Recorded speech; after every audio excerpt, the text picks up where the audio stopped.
Kejaksaan Agung membongkar dugaan korupsi besar dalam kegiatan ekspor crude palm oil atau CPO dan produk turunannya sepanjang 2022 hingga 2024. Dalam kasus ini, komoditas CPO diduga direkayasa seolah-olah sebagai limbah palm oil meal effluent atau POME.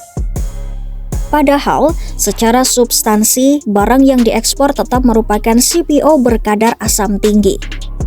Dengan cara itu, produk tersebut bisa lolos dari berbagai kewajiban ekspor yang seharusnya dibayarkan kepada negara. Manipulasi ini diduga menyebabkan kerugian negara dalam jumlah fantastis, yakni diperkirakan antara 10 triliun rupiah hingga 14 triliun rupiah. Angka itu masih bersifat sementara dan belum termasuk potensi kerugian ekonomi yang lebih luas.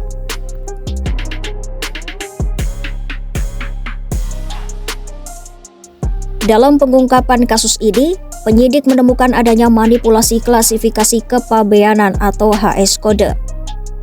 Secara aturan, CPO termasuk komoditas strategis nasional yang diawasi ketat. Pemerintah sejak 2020 menerapkan kebijakan pengendalian ekspor melalui skema Domestic Market Obligation guna menjaga pasokan dan stabilitas harga minyak goreng di dalam negeri. Artinya, sebelum mengekspor, pelaku usaha wajib memenuhi kebutuhan pasar domestik terlebih dahulu. Selain itu, ada kewajiban bea keluar dan pungutan sawit. Namun dalam prakteknya, CPO yang seharusnya masuk klasifikasi tertentu justru didaftarkan menggunakan HS kode yang diperuntukkan bagi residu atau limbah padat dari pengolahan sawit. Dengan perubahan kode ini, komoditas tersebut seolah-olah bukan lagi CPO, sehingga terbebas dari kewajiban Domestic Market Obligation, bea keluar maupun pungutan sawit.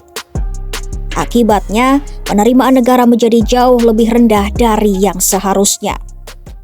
Penyidik menemukan adanya penyimpangan berupa rekayasa klasifikasi komoditas ekspor CPO, yang secara substansi merupakan CPO berkadar asam tinggi, yang sengaja diklaim sebagai POME atau PAO dengan menggunakan HS code yang berbeda, di mana HS code ini diperuntukkan bagi residu atau limbah padat dari CPO. Rekayasa klasifikasi tersebut itu tujuannya adalah untuk menghindari pengendalian ekspor CPO, sehingga komoditas yang hakikatnya merupakan CPO dapat diekspor seolah-olah bukan CPO dan terbebas atau diringankan dari kewajiban yang ditetapkan oleh negara. Hal ini terjadi karena adanya penyusunan dan penggunaan peta hilirisasi industri kelapa sawit yang belum berbentuk peraturan yang memuat komoditas serta spesifikasi teknis yang tidak dikenal dalam sistem klasifikasi internasional, akan tapi tetap dijadikan acuan oleh aparat. Kemudian, modus berikutnya adalah meloloskan ekspor CPO dengan menggunakan klasifikasi yang tidak sesuai dengan tujuan untuk menghindari pembatasan dan pelarangan ekspor CPO, menghindari DMO, serta mengurangi kewajiban pembayaran bea keluar dan pungutan sawit yang seharusnya dipenuhi kepada negara, sehingga pungutannya menjadi jauh lebih rendah. Serta adanya kickback atau pemberian imbalan pada oknum pejabat negara yang dilakukan untuk meluluskan proses administrasi dan pengawasan ekspor tersebut.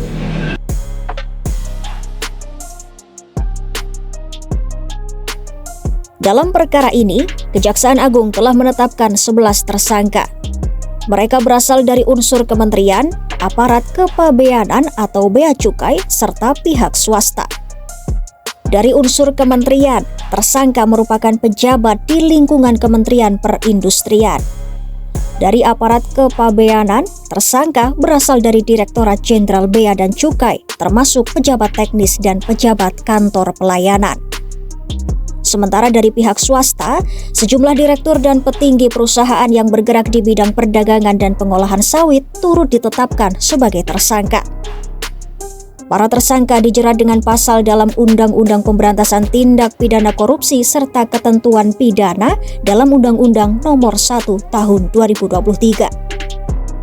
Selain manipulasi dokumen, penyidik juga menemukan dugaan adanya pemberian imbalan atau kickback kepada oknum pejabat agar proses administrasi dan pengawasan ekspor bisa diloloskan.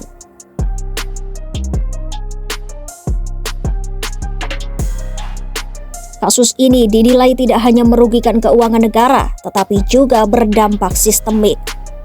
Kebijakan pengendalian CPO yang dirancang untuk menjaga stabilitas harga minyak goreng menjadi tidak efektif. Di lain sisi, tata kelola komoditas strategis nasional ikut terganggu. Apalagi CPO adalah komoditas unggulan Indonesia yang perannya sangat besar dalam perekonomian nasional. Kini, Kejaksaan Agung masih terus mendalami perkara ini, termasuk menghitung secara pasti total kerugian negara dan potensi kerugian ekonomi yang lebih luas.